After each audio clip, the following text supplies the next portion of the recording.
the Atlanta Hawks might have quietly won the entire summer. Seriously. Timeout. Trae from midcourt to win it.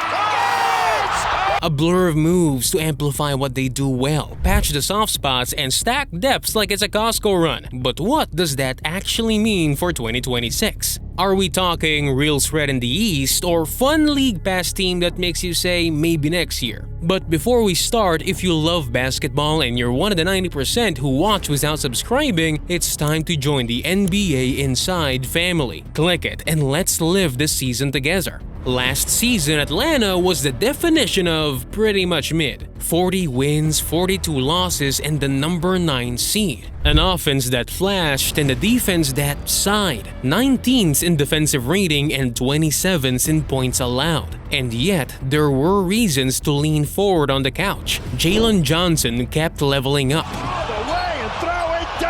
18.9 points, 10 boards, 5 assists, 1.6 steals, and 1 block per night before the shoulder injury. 23 years old, elastic athlete, switchable, a do-a-bit-of-everything forward who looked more and more like Trae's long-term running mate. Then, the gut punch. A season ender midway through. You could feel the wins that slipped away right there. Dyson Daniels, he took a jump too. Enough offense to matter and a defense so suffocating he led the league in steals and finished second in Defensive Player of the Year voting. A guard doing that in this era is wild. And the number 1 pick, Zacharie Risacher, we'll call him Reese like everyone else, dove straight into big minutes. Another rangy wing with tools for days. Tailor-made to grow into one of the league's nastiest off-ball scorers. He hit 40.1% from deep after January 1. At center, Onyeka Okongwu gave them a little of everything. 15 points, 10.1 rebounds, and 2.7 assists in 40 games as a starter. Vertical pop, touch, and coverage flexibility. Put all of that together and, despite the 40 wins,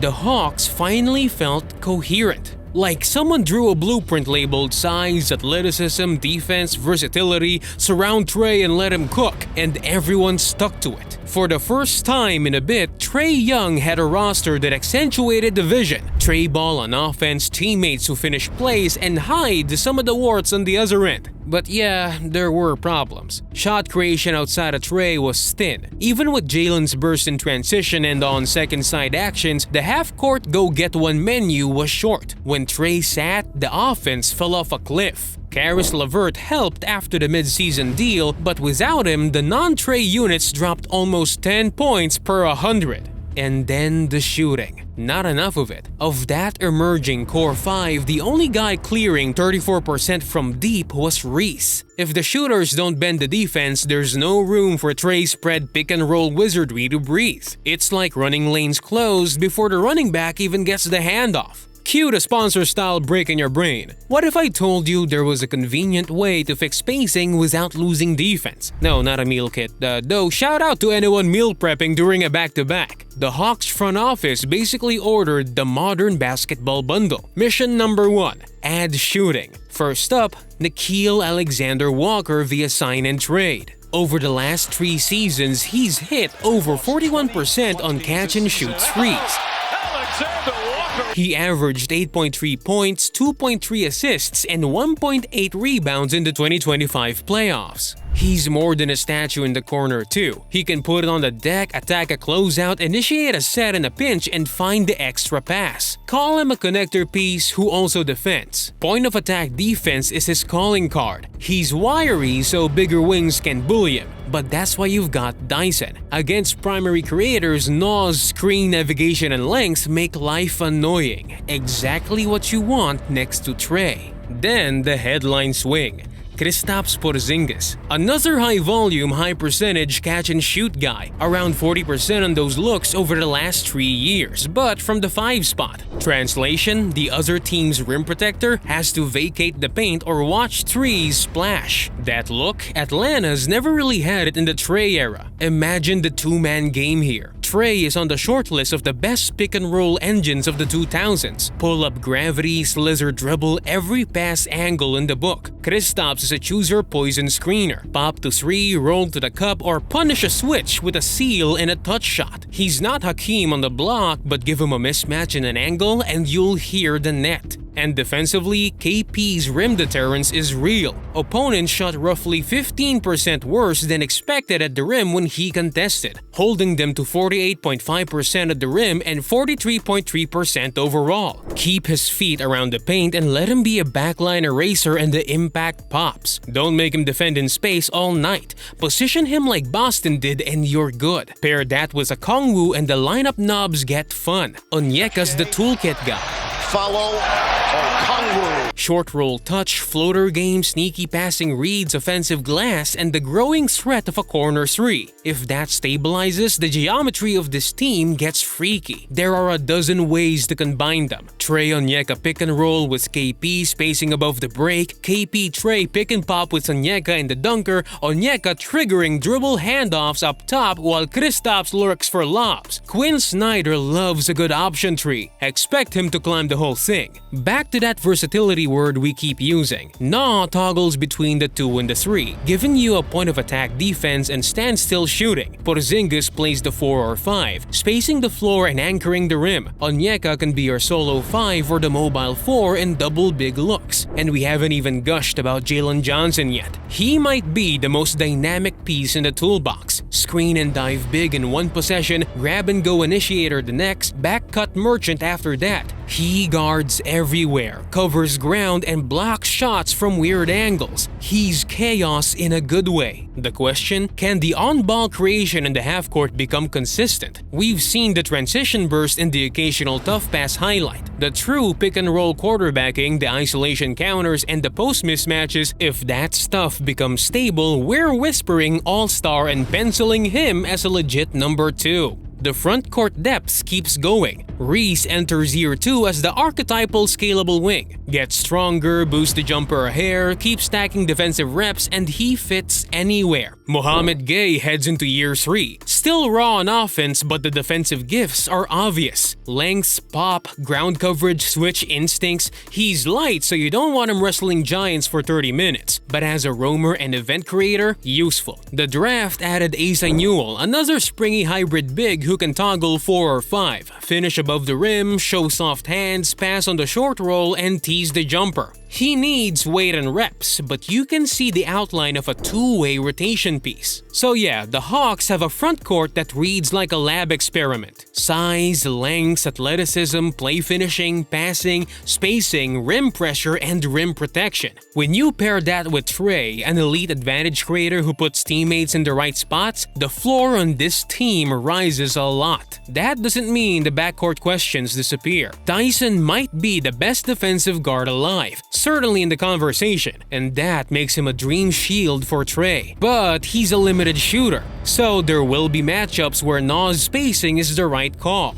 And if you're hunting for more offense, the other summer swing makes a ton of sense. Luke Kennard, one of the purest shooters of this era. The last 3 years, nobody's been more reliable. Around 50% on wide open and catch and shoot threes. In 2024-25, he averaged 8.9 points, 2.8 boards, and 3.3 assists. His gravity alone is an offensive ecosystem. Defenders won't blink away from him. He can play on the move, make quick reads, and keep the chain unbroken. He's a target on defense, so you won't close with him every night. But as a changeup, chef's kiss. Bench goes cold, drop Kennard in 2 screens on the floor, and watch the thermostat rise. Roster building around Trae is a puzzle. Atlanta's front office hit a lot of the right pieces. On-ball stoppers, backline size, scheme flexibility, shooting, connectors, finishers. But look at the depth chart and one neon question remains. Who's the second half-court creator you trust in a 7-game series? If Jalen doesn't make the next leap, there isn't a true give me the ball I'll solve it option when defense is key on Trae. That's fine on January. Trae ball farms regular season wins. In May, when opponents load up on his tendencies,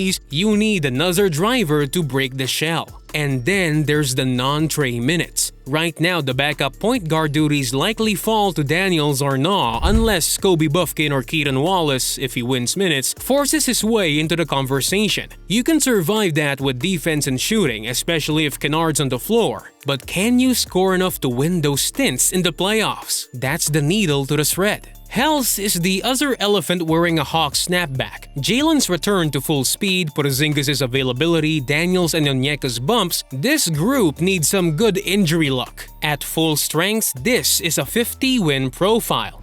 Built in reality, with the typical absences, mid-40s feel fair. Come playoff time, a couple of exploitable pressure points remain on both ends, mostly tied to on-ball shot creation and hunting certain defenders. That's why East finalist is a stretch for now. It's not miles away, but it's still across the river. Context check. This team is young. Ace and Newell is 19, Reese is 20, Daniels and Gay are 22, Johnson is 23, Okongwu is 24, and Trae is 27. The oldest rotation piece, Kristaps at 30. No one needs to sprint the timeline. With internal growth and decent luck, the Hawks are closer than people think. So, what should you expect in 2026? A defense with more teeth, an offense with far better spacing, a whole lot of Trae Porziņģis chess plus Onyeka knifing through the seams, Kennard turning second units into shooting galleries, Nah annoying ball handlers for sport, Jalen detonating in transition, and, if the half-court sauce levels up, sniffling an all-star conversation, Reese learning how to win on the margins, Snyder tinkering like a mad scientist until the rotations click. Are they good enough to win the East this season? That probably requires either perfect health or one more creator or both. Are they dangerous enough to punch above their seed and scare absolutely everyone?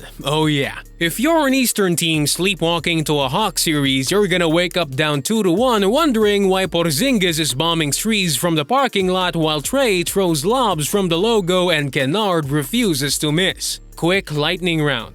Biggest swing skill, Jalen Johnson's half-court shot creation. If that stabilizes, everything else scales up. Most underrated addition. Nah, the Hawks needed someone who can shoot and guard point of attack. He checks both. Quiet X factor, Onyeka's jumper. If corner threes become real, the playbook doubles. Sneaky storyline, Reese year 2 with better context. Off-ball star traits pop next to elite creators. So, are the Hawks true contenders or a year away? My hedge, they're one trade or one internal leap from crossing the line. But even if that leap takes a season, they're already positioned to be a handful. Long, switchy, fast, and finally spaced for Trae Young to be his most annoying self to guard. Your turn. Are you buying the Hawks as a top 4 seed, or do you think they need that second shot creator at the deadline? And which duo scares you more in crunch time? Trae and KP or Trae and Jalen? Sound off.